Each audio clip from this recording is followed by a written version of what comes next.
Por último, el cuarto caso clínico con opciones múltiples de respuesta que comentaremos versa sobre infecciones del paciente inmunodeprimido. Y la enunciado dice así: un paciente con leucemia aguda meloblástica recibió una serie de ciclos de quimioterapia correspondientes a la terapia de inducción, desarrollando una aplasia medular. A los pocos días presentó fiebre y aparición de lesiones cutáneas en forma de múltiples placas dolorosas en cara, extremidades superiores y zonas de venopunción. La biopsia de una de estas lesiones demostró un infiltrado dérmico por neutrófilos. Y nos dice la primera pregunta: ¿cuál es la causa más probable? ¿Y cómo opciones se nos dan? Infecciones por pseudomonas, por meningococo, síndrome de Schripp, citomegalovirus o infección por cándidas. Analicemos el enunciado. Un paciente con leucemia aguda mieloblástica,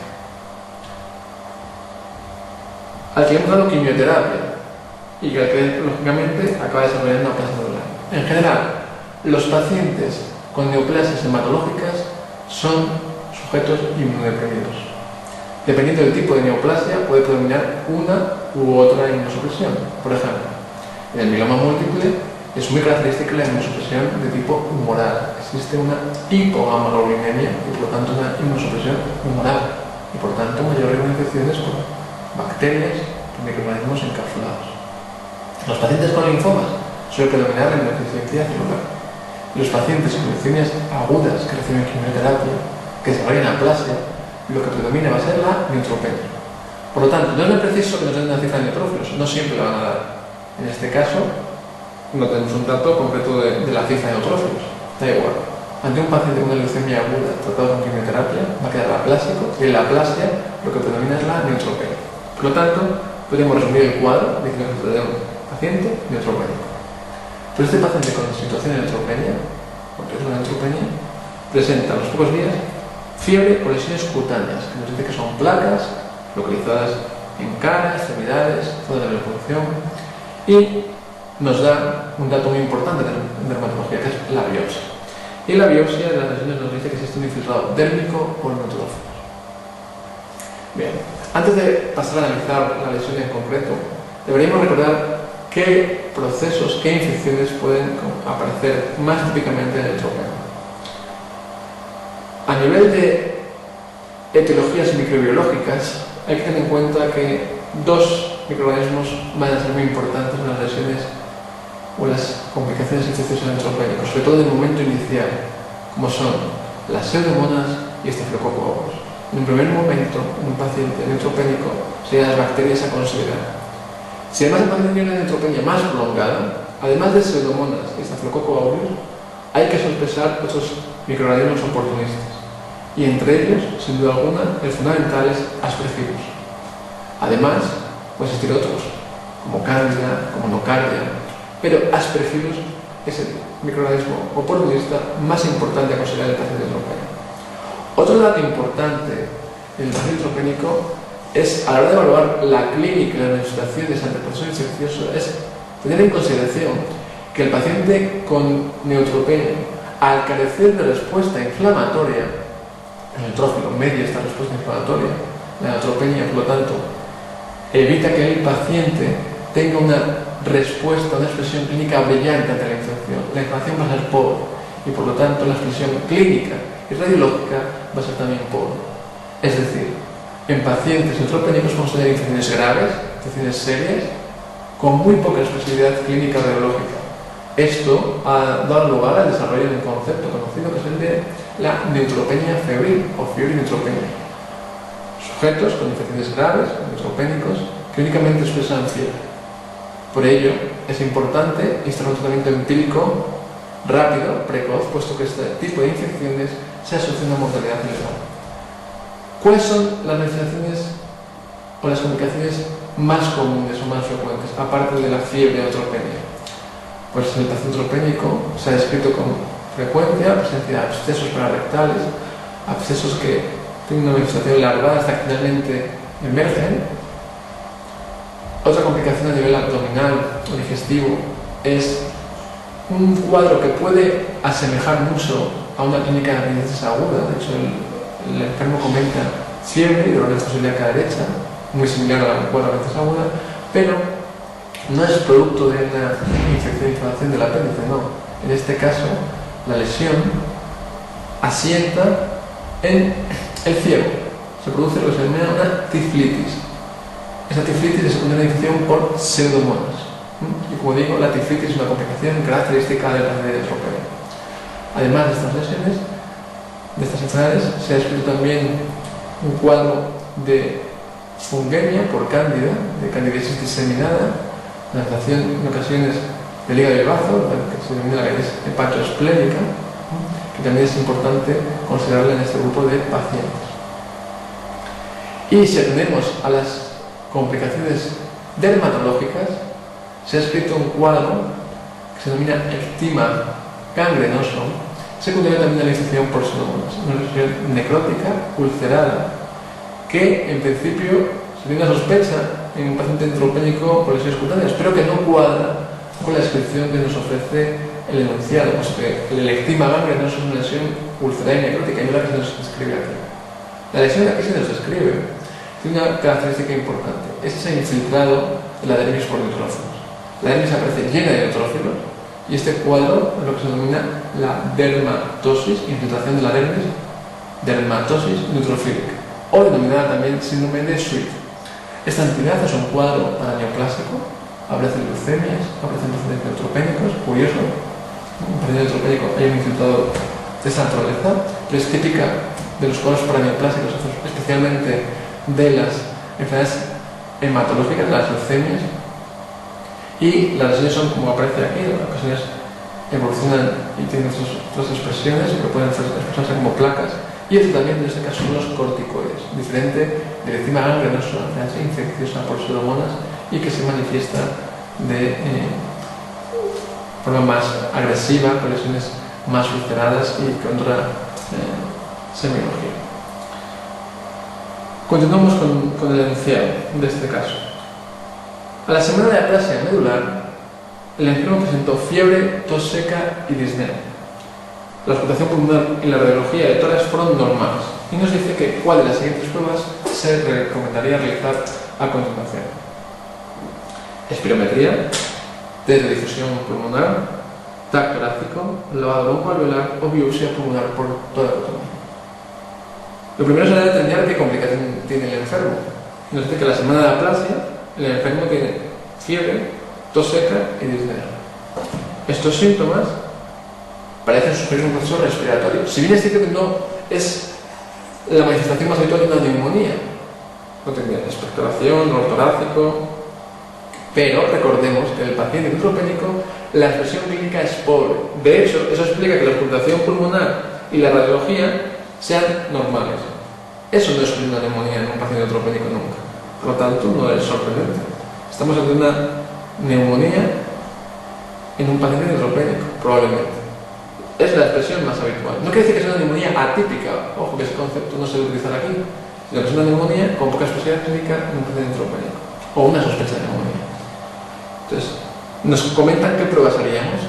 Lógicamente, ante una infección de esta naturaleza, un paciente neutropénico, son infecciones graves asociadas a gran mortalidad, hay que intentar obtener un diagnóstico y un tratamiento dirigido. Por lo tanto, hay que ser agresivo de cara al diagnóstico.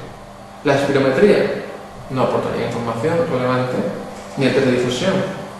El TAC podría darnos una idea de la morfología del infiltrado, si es que se evidenciara, pero no nos daría su etiología tampoco. El lavado broncoalveolar sí podría darnos más información. El cultivo o las técnicas de tinción, de gran, de la naturaleza podrían darnos información. Y, como no, la biopsia pulmonar también sería una opción, pero lógicamente, entre un lavado broncoalveolar y una biopsia pulmonar por toracotomía, sería más lógico comenzar por lo menos agresivo, por lo menos invasor, y realizar primero el lavado broncoalveolar e intentar obtener menos por este vez. Pero hay que recordar que los neutropénicos son muy graves y que, por lo tanto, hay que ser agresivo en cuanto al diagnóstico para establecer un tratamiento correcto. En general, si el tratamiento fuese empírico, estaríamos cubriendo, como comentamos antes, pues las bacterias. De hecho, a eso se refiere la siguiente pregunta. ¿Cuál de las siguientes pautas de tratamiento empírico elegiría? Las opciones que se os ofrecen son ceftazidima y amikacina, anfotericina B, galcitovir, cotrimoxazol ganciclovir y cotrimoxazol. Hemos comentado que en el paciente neutropénico, en un primer momento, el tratamiento debe ir dirigido frente a bacterias gram negativos, entre ellos pseudomonas, y cada vez con más frecuencia también cocos gram positivos, estafilococo aureus, y además estafilococo aureus que puede ser meticilin resistente. Por lo tanto, ante un paciente de esta naturaleza, en un primer momento no empezaríamos cubriendo directamente a los oportunistas, sino que habría que iniciar tratamiento antibacteriano. De los que tenemos ahí, ceftazidima y amikacina, pues es una opción que permitiría cubrir correctamente pseudomonas. Sería también adecuado, no parece la opción, pero sería también adecuado iniciar cobertura para estafilococo aureus con la posibilidad de meticilin resistencia, especialmente si el paciente ha estado hospitalizado con los medicamentos enfermos. Pero no iniciaríamos en un primer instante, en un primer momento, los fármacos frente a oportunistas como son la anfotericina B, ganciclovir, cotrimoxazol, ganciclovir, al menos de forma aislada. Es cierto que en algún paciente se puede simultanear los antibacterianos, y de hecho en ocasiones se ve, y que la anfotericina B puede ser muy buena opción si sospechamos en aspergilos, pero generalmente suele ser una etapa más avanzada en el tratamiento. Y desde luego, nunca sin tener previamente una cobertura para bacterias. Luego la respuesta correcta será opción 1, ceftazidima y amikacina. Hay que tener en cuenta que ceftazidima cubriría únicamente gram negativos fundamentalmente con pseudomonas, pero no cubriría cocos gram positivos. Por lo tanto, podemos añadir vancomicina, inezolid, muchas alternativas de antibióticos frente a estafilococo meticilin resistente. La siguiente opción nos dice que en este mismo paciente, tras la resolución de las anteriores complicaciones, se consiguió la remisión completa de la leucemia y el paciente, tras remitir la leucemia, pasa a la siguiente fase, es que recibe un trasplante de médula ósea. Y nos comenta que la tercera semana post-trasplante, el enfermo desarrolló fiebre, dolor torácico, pleurítico y tos. Y la radiografía de tórax se apreciaron nódulos pulmonares con un halo periférico y tendencia a la cavitación. Y nos dice cuál es el agente etiológico más probable en este caso: Candida albicans, Aspergillus, citomegalovirus, virus de Epstein-Barr o pseudomonas. Retomemos el caso. Al paciente que le habíamos dado quimioterapia, que entró en aplasia, que tiene una serie de complicaciones infecciosas, no resuelve, entra en remisión completa y recibe un trasplante de médula ósea. Luego estaríamos hablando de las complicaciones en el trasplante de médula ósea. El mundo de trasplante es muy complejo. Son quizás los sujetos o grupos de pacientes con riesgo de infecciones más graves. Y los trasplantes son muy diversos, pero al menos habría que diferenciar el trasplante de órgano sólido del trasplante de médula ósea. Porque bien, en el trasplante de órgano sólido, el problema fundamental a largo plazo es que el paciente, para evitar el rechazo del órgano que ha recibido como trasplante, ese rechazo suele estar mediado por infectos T. Y en general, este grupo de pacientes con trasplantes de órganos sólidos reciben inmunosupresores de tipo celular. Luego el mensaje debe quedar claro es que el trasplantado de órganos sólidos queda de forma más o menos persistente con una inmunosupresión de tipo celular, con corticoides, ciclosporina o diversos inmunosupresores de tipo celular, de forma general. En cambio, la inmunosupresión en un trasplante de médula ósea es diferente.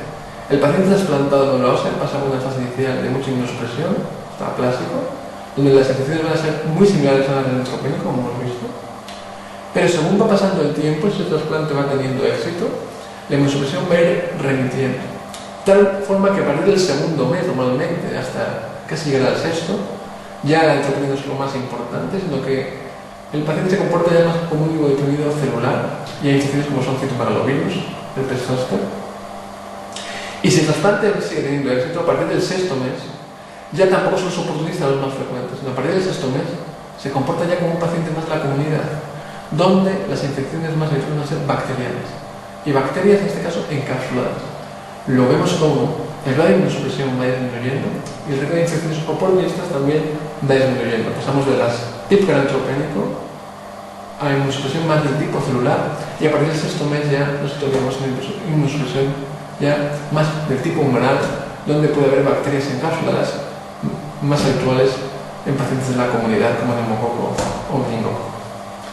Por lo tanto, nos pregunta que en la tercera semana post-trasplante El enfermo desarrolla fiebre, dolor torácico, urético y tos. La radiografía de tórax, nódulos pulmonares con un halo periférico y tendencia a la cavitación. Podemos intentar por epidemiología ver el tipo de microorganismo, pero es mucho más fácil si evaluamos el caso. El paciente presenta una clínica respiratoria que podría ser compatible con una neumonía, pero además una neumonía peculiar, porque es una neumonía que nos dice que hay nódulos que están cavitados. Nos dice además que hay una imagen de halo periférico. Es mucho más sencillo intentar averiguar qué causa la neumonía cavitada podemos encontrar en este paciente. Si uno analiza someramente las causas de neumonía cavitada, aunque son muchas, podemos encontrar varios grupos. Una de ellas, la más frecuente no son todas veces la tuberculosis.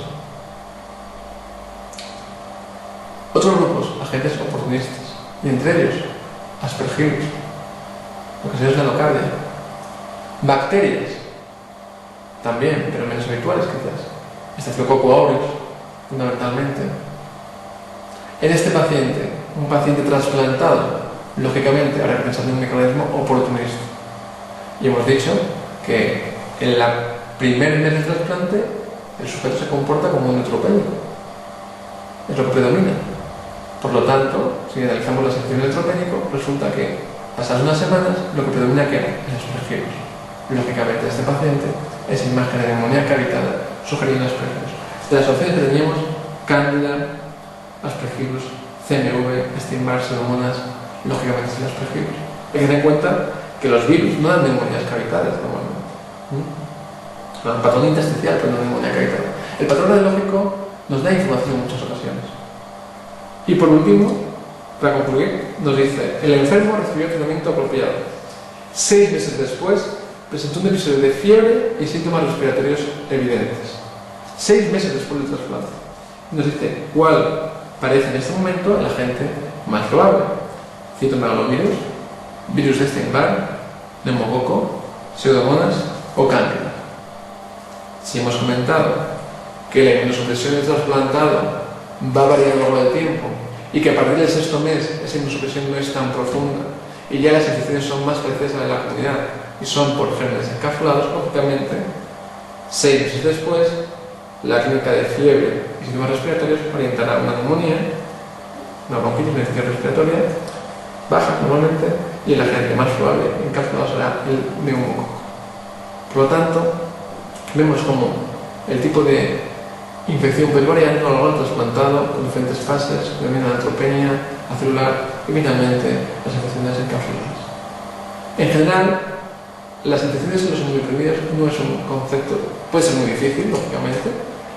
Hay muchos tipos de trasplante, diferentes tipos de infecciosas, enfermedades infecciosas y de complicaciones, pero lo más sencillo es identificar al tipo de paciente en qué grupo de inmunosupresión se encuentra.